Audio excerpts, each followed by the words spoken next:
আমডাল খেতে ইচ্ছা করছে তো অবশ্যই এই ভিডিওটি শেষ পর্যন্ত দেখতে থাকুন। কাঁচা আম দিয়ে এই আমশি কি করে বানানো হচ্ছে তো দেখুন। আমি ঝটপট আমগুলোকে ধুয়ে ভালো করে কেটে নিচ্ছি। তো সুন্দর করে কেটে নিয়েছি, কেটে নিয়ে এবারে পিস পিস করে কেটে নেব ভালো মতো করে।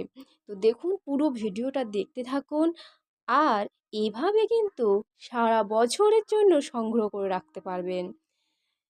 দেখুন একদম বীজটা অবশ্যই ফেলে দিতে হবে, ফেলে দিচ্ছি। তো ফেলে দিয়ে ভালো করে সুন্দর করে পিস পিস করে কেটে নিচ্ছি।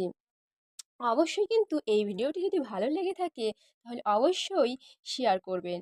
আর কে কোথা থেকে দেখছেন কমেন্ট করে অবশ্যই কিন্তু জানাতে ভুলবেন না।